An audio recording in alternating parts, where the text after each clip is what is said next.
안녕하세요. 자, 오늘은 중세 유럽이 어떠한 구조를 갖고 있고, 이 중세 유럽의 크리스트교는 어떤 모습이었는지 살펴보도록 하겠습니다.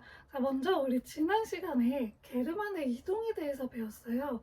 게르만이 점차적으로 이제 훈족에 의해서 밀려나면서 도미노처럼 게르만의 여러 그 일파들이 이렇게 서유럽 쪽으로 오기 시작을 했고, 그러면서 오도 아케르라고 하는 게르만 용병에 의해서 서로마가 멸망을 했다.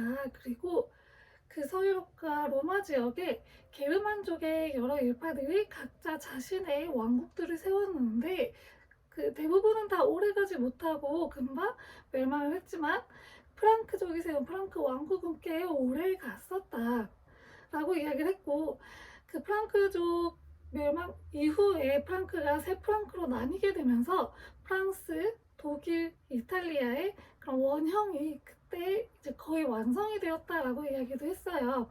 그리고 게르만 이후에 노르만족이 내려왔다고 했잖아요.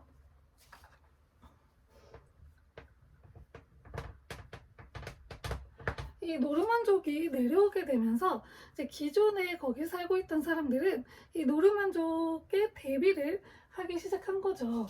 그래서 땅을 가진 사람들이 자신의 땅을 지켜줄 그런 기사를 고용을 합니다. 그래서 그 고용한 사람들을 주군이라고 하거든요. 서로 이제 이해관계가 맞아 떨어져서 이제 서로가 계약 관계를 맺게 돼요. 주군은 일단 기사에게 땅을 줘요. 일정 땅을 주고 나를 좀 보호해달라, 군사적 복무를 해달라고 해요. 그래서 이 땅을 매개로 맺어진 두 이 기사와 주군의 그런 관계를 봉건제라고 합니다.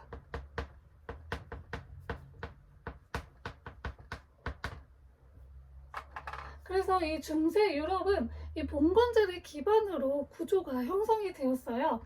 그래서 이 주군이 기사한테 땅을 주면서 군사적 복무를 해달라라고 이야기했다 했잖아요. 이들은 혈연 관계에 맺어진 게 아니고 바로 계약 관계에 의해서 맺어졌어요. 그래서 쌍방향이 서로 의무가 있는 계약 관계이다. 그래서 쌍무적 계약 관계라고 이야기합니다. 이 쌍무적 계약 관계에서는 한쪽이 이런 의무를 이행하지 않았을 시에는 언제든지 계약이 파기가 될 수 있었어요. 근데 우리 봉건제가 옛날에 한번 등장한 적이 있었어요. 언제였는지 혹시 기억하세요? 바로 중국의 주나라 때 이 봉건제가 잠깐 등장을 하는데요. 그 주나라, 중국의 주나라의 봉건제는 이 유럽의 봉건제하고 좀 다르게 혈연을 매개로 맺어졌어요. 그래서 왕의 그 혈연적 가족들, 혈연으로 맺어진 그런 가족들의 땅에 봉건을 시켜서 군사적 복무를 하게 했잖아요. 그거랑은 조금 다른 관계입니다. 자, 이 기사들은 땅을 받았잖아요. 그래서 영주가 되었어요. 기사 또는 영주. 이들은 이 땅을 가지고 또 다른 관계를 맺습니다. 바로 농노하고의 관계인데요. 이 농노는 영주의 땅을 경작을 해요. 그래서 그 기사가 받은 땅 안에서 또 다른 이제 그런 관계가 맺어졌는데 이것을 장원제라고 합니다. 그래서 중세 유럽은 크게 봉건제와 장원제로 이루어져 있어요. 조금 다른 건 뭐냐면 얘네는 쌍무적 계약 관계라서 둘이 그래도 어느 정도 좀 동등한 그런 느낌이 있는데, 이쪽 관계에서는 이 농노가 영주에게 거의 예속이 되어 있는 상태예요. 그러니까 농노는 쉽게 생각하면 농민 플러스 노예라고 생각하시면 돼요. 그래서 거의 예속이 되어 있는데, 일단 영주 같은 경우에는 자신의 영지 안에서 재판권을 가져요.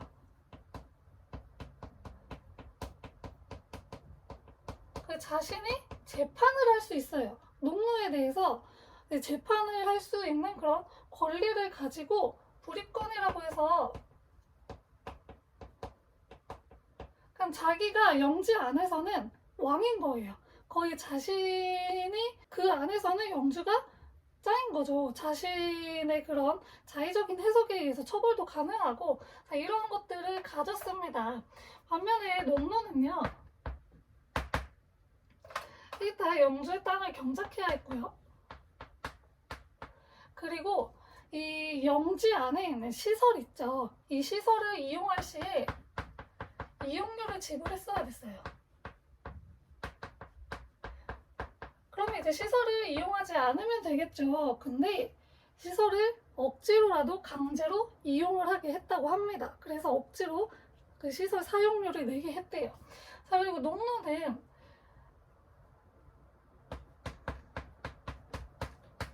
거주 이전의 자유가 없었어요. 이사를 함부로 못 갔어요. 그래가지고 영원히 이 영주의 영지 안에서 살아갔어야 했습니다. 하지만 뭐 결혼도 할 수 있었고요. 거기서 아이도 낳고 생활을 할 수 있는데 조금의 그런 자유는 있었다고 합니다. 이렇게 봉건제와 장원제로 이루어진 중세의 큰 구조를 잠깐 살펴보았습니다. 로마 설명할 때 크리스트교 이야기를 하면서 이 중세 유럽은 크리스트교를 빼놓을 수 없다고 이야기했었어요. 자, 그래서 크리스트교에 대해서 잠깐 볼 건데요. 뭐 교리 이런 걸 자세하게 보겠다는 게 아니고 중세 유럽에서 크리스트교가 어떤 위치에 있었는지 그런 것들을 보려고 합니다. 자, 먼저 로마가 서로마, 동로마로 나눠졌었다고 했잖아요. 그래가지고 종교도 조금 나뉘어요. 그게 이제 대표적인 사건이 바로 성상 파괴령이에요.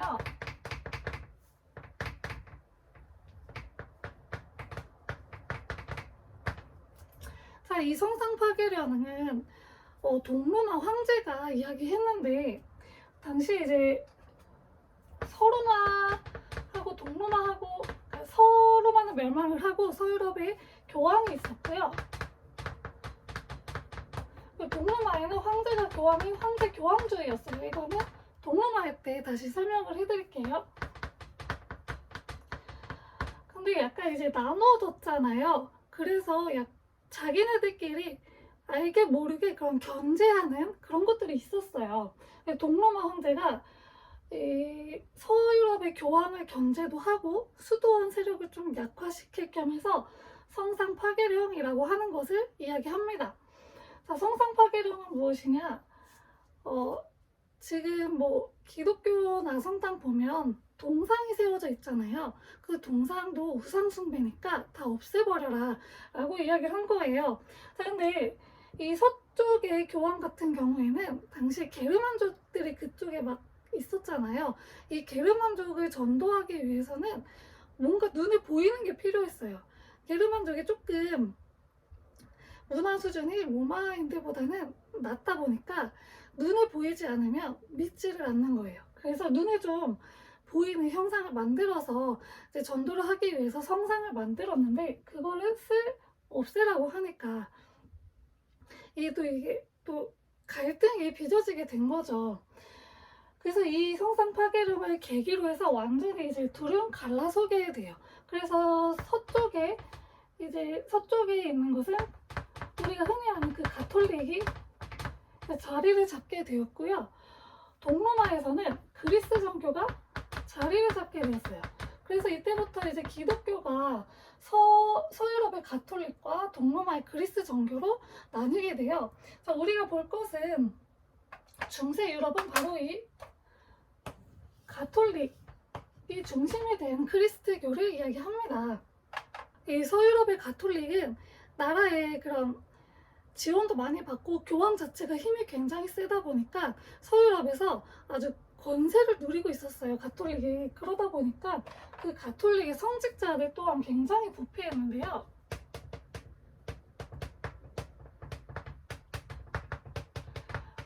원래 가톨릭의 성직자들은 결혼을 하면 안 돼요. 근데 성직자가 결혼도 하고 심지어 아이까지 낳았어요. 근데 아이를 낳으면 안 되잖아요. 아이를 낳으면 결혼한 게 막 들키잖아요. 그래가지고 자기 아이를 아들이 아니고 조카예요 라고 속이는 네포티즘이라는 것도 유행을 하게 되었다고 해요. 자, 그리고 성직 매매까지 합니다. 돈을 주고 성직을 사고 파는 거예요. 이러한 부패한 것들이 이제 일상화가 되다 보니까 크리스트교 내에서 우리 이렇게 부패하면 안 된다 하고 자중의 목소리가 나오게 돼요. 우리 개혁을 하자 라고 해서 등장한 수도원이 하나 있어요.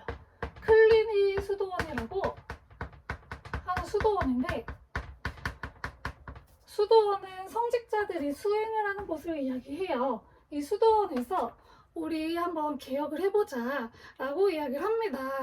자, 그래서 이들은 이제 봉건적 의무를 지지 않겠다.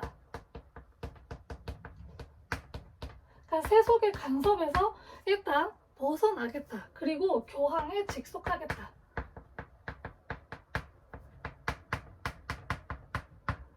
그리고 테만과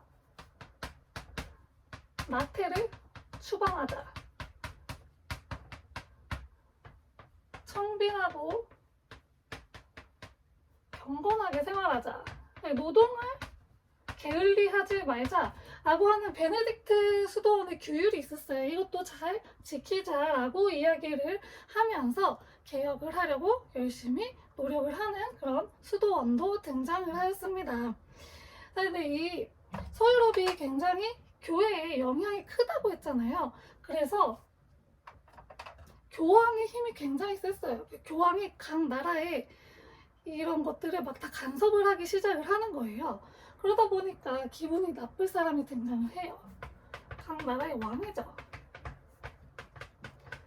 그래서 왕과 교황이 좀 서로 견제를 하게 되는 그런 일들도 벌어지게 돼요. 가장 대표적인 사건이 바로 카노사의 굴욕입니다. 이 카노사의 굴욕은 무엇을 두고 벌어지는 다툼이냐? 서임권이라는 것을 두고 다투었어요. 이 서임권은 무엇이냐면 성직자를 임명하는 권한이에요.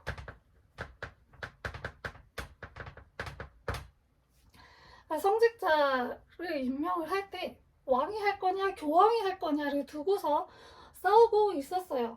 이때 이제 그 신성로마 제국에 하이미 4세가 있었고요.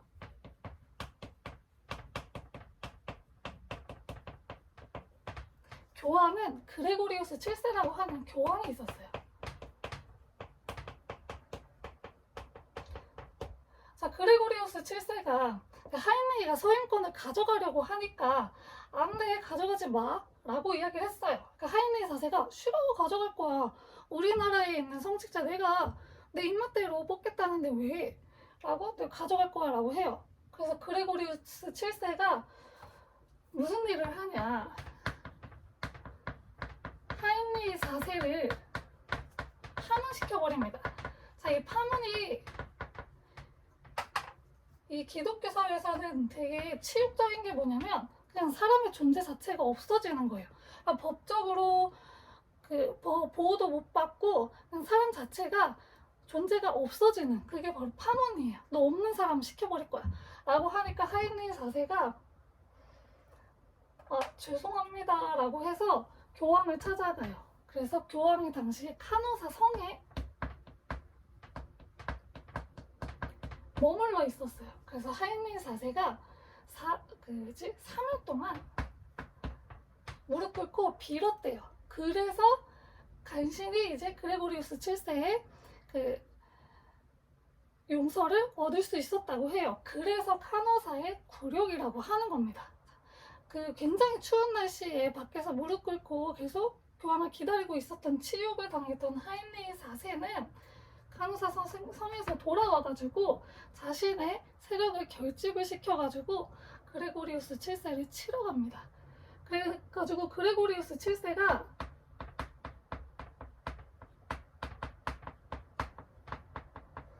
이때 노름만에 보호를 받기도 했대요.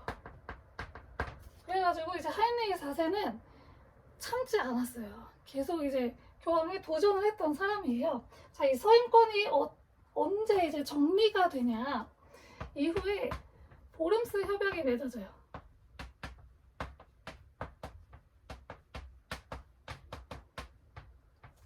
이때 결정 내용이 서인권은 교황이 가져가요. 자, 그럼 황제는 뭘 하느냐? 황제는 서임식에 참여 가능해요.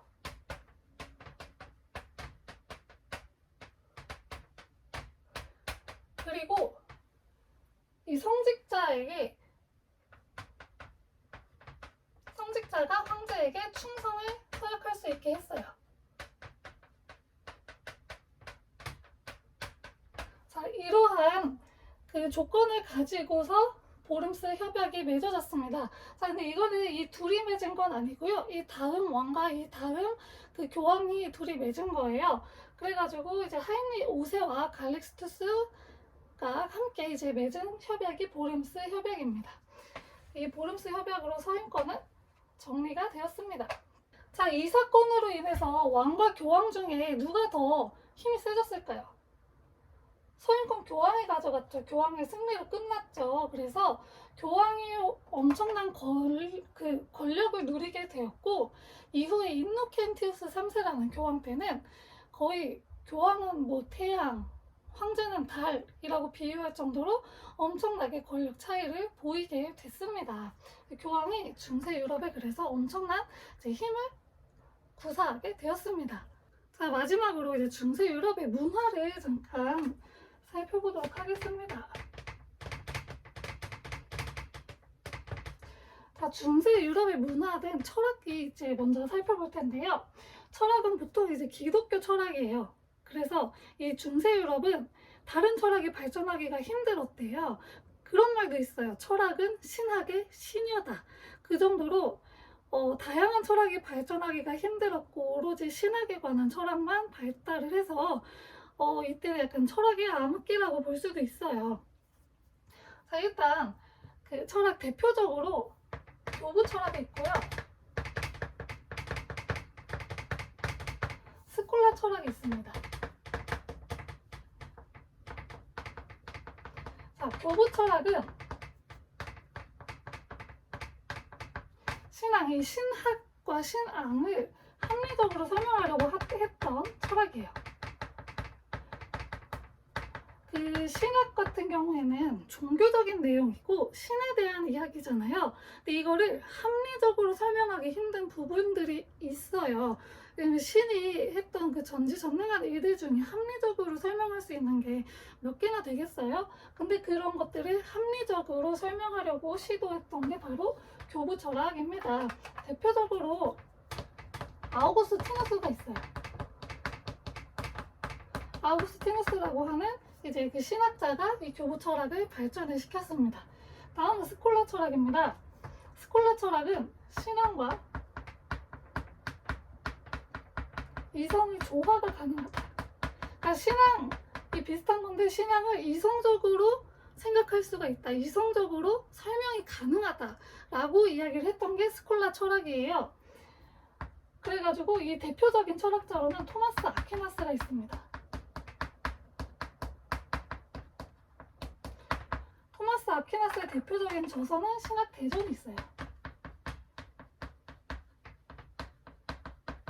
여기서 이제 이 신앙과 이성의 조화를 이야기했다고 합니다. 자, 그리고 마지막으로 한 명만 더 볼게요. 오컴이라고 하는 학자가 한 명 있었어요. 신학자인데 이 오컴은 신앙과 이성이 어떻게 조화를 이루느냐, 하나님의 일은 하나님의 일이고 인간의 일은 인간의 일이다. 이거는 결코 조화를 이룰 수가 없다. 설명이 불가능하다. 그래서 신앙과 이성의 분리를 이야기를 했어요. 그래서 이런 말도 있어요. 오컴의 면도날이라는 말이 있어요.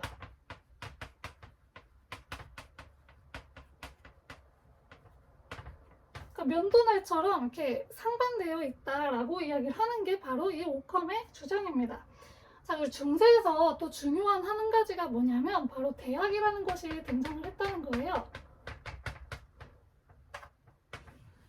이 대학은 원래 그 길드에서 출발을 했어요.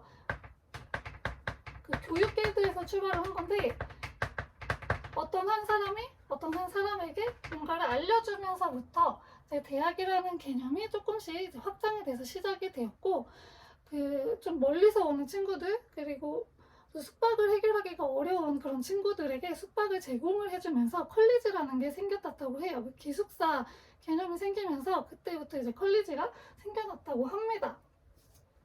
자, 이 대학에 입학을 하게 되면은 일단 공부를 하면서 지내잖아요. 그래서 지식인으로 이제 대우를 받기 때문에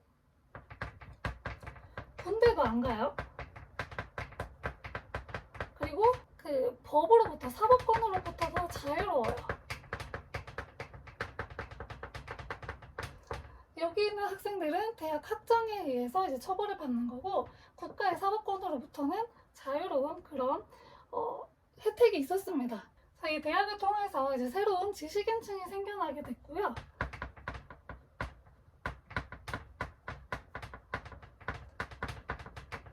그리고 이 지식이 널리 좀 퍼지게 되는 역할을 했다고 합니다. 그리고 공부를 통해서 이제 신분을 상승할 수 있다는 희망도 가지게 되었다고 해요. 그러니까 신분 상승의 통로가 되었다고 합니다. 마지막으로 중세 유럽의 건축도 잠시 살펴보도록 하겠습니다. 대표적 양식이 두 개가 있어요. 하나는 로마네스크 양식이고요. 하나는 고딕 양식입니다. 로마네스크 양식은 로마라는 이름이 들어갔잖아요. 약간 로마 시대의 그런 제국, 로마 제국이었잖아요. 그런 것들을 좀 동경하는 게 유럽 사람들한테 좀 있어요. 그래서 이 로마네스크 양식은 좀 웅장하고 엄숙한 분위기를 가지고 있고요. 두꺼운 벽을 사용을 해요. 그리고 이렇게 아치 형태의 벽이 있거든요. 이런 것들을 이제 사용을 해서 만들었습니다. 그리고 벽이 두껍다 보니까 창문을 넓게 내다 보면은 이 벽이 좀 지탱이 안 됐대요. 그래서 창문도 조금 좁았다고 해요. 이런 특징을 가지고 고딕 같은 경우에는 좀 이렇게 뾰족해요. 이렇게. 그래가지고 이것을 첨탑이라고 하는데, 뾰족한 첨탑의 그런 모습을 가지고 있고요. 그리고 안에 건물 내에는 스테인드 글라스로 꾸며놓았다고 합니다. 스테인드 글라스는 유리벽인데 되게 예쁘게 색깔로 꾸며놓은 그 스테인드 글라스 이런 거 이렇게 벽이 있으면 여기 막 이런 식으로 막 있는데 색깔이 이제 다 다른 거예요. 노란색, 빨간색 이런 식으로 해서 그림을 좀 그려놓은 거예요. 이거는 그림 별 의미가 없지만 이 고딕 양식의 이제 성당 안에 스테인드 글라스는 이렇게 그림을 스테인드 글라스로 그려놓은 그런 모습으로 만들었다고 합니다. 자, 여기까지가 이제 중세의 간단한 문화였습니다. 자, 이번 시간에는 중세 유럽의 전반적인 구조에 대해서 배우고, 그리고 크리스트교에 대해서 잠깐 살펴보았습니다. 이 전반적인 구조는 봉건제와 장원제로 이루어져 있고, 이것을 땅을 매개로 해서 맺어진 관계이기 때문에 봉건제라고 이야기를 합니다. 봉건이라는 게 땅을 이제 이렇게 줬다는 뜻이거든요. 그래서 봉건제라고 하고, 근데 일부 학자분들은 이게 이제 중국 주나라의 봉건제하고 비교를 해서 중국 주나라의 봉건제는 아예 제도 이름 자체가 봉건제였는데, 이 중세 유럽은 그런 것들은 없대요. 딱히 뭐라고 지칭한 단어가 없었대요. 그런데 이제 땅을 매개로 했으니까 봉건제라고 지칭을 그냥 하는 거라고 하시더라고요. 그래서 이 봉건제가 그 기본적인 그게 되었고, 이 땅을 받은 기사들이 영주가 되어가지고 그 안에서 또 놈노들하고 장원제를 맺어서 절대 권력을 가지고 있었다라고 이야기했습니다. 자, 그리고 이제 중세 유럽의 크리스트교는 너무 이제 지원을 많이 받고 교황의 힘이 세지다 보니까 성직자들도 굉장히 부패해서 성직 매매 그리고 결혼까지 성직자가 결혼해서 아이까지 낳게 되는 부패한 상황이 이어지니까 클리니 수도원에서 이러면 안 되겠다 하고 개혁을 시도를 했었다라고 이야기를 했어요. 그리고 교황의 힘이 너무 세서 왕하고 이제 권력 갈등, 권력 충돌이 있었고 대표적인 사건이 카누사이구력인데 카누사이구력은 서인권을 두고 성직자 임명권이었던 서인권을 두고서 싸운 그런 갈등이었다라고 이야기를 했어요. 여기서 최종 승리자는 교황이었고 결국 한동안은 교황의 권위가 엄청나게 높아졌다라고 이야기했습니다. 그리고 중세 유럽의 문화, 철학은 대부분 신학, 철학이었기 때문에 철학은 신학의 신여다라는 말도 생겨났다. 교부 철학, 스콜라 철학이 대표적으로 있고 오컴도 이 스콜라 철학에 반대해서 이야기를 했다라고 했고요. 그리고 대학이라는 것이 등장을 했고 건축에서는 로마네스크 양식과 고딕 양식이 유행을 했다. 로마네스크 양식은 11세기, 고딕 양식은 12세기에 대체적으로 유행을 했다고 합니다. 자, 이번 시간은 이렇게 해서 중세 유럽의 간단한 면들을 살펴보았고요. 다음 시간에는 이제 그 로마가 서로마하고 동로마하고 나눠져 있었잖아요. 이 동로마에서는 어떤 일들이 진행되고 있었는지 살펴보도록 하겠습니다. 감사합니다.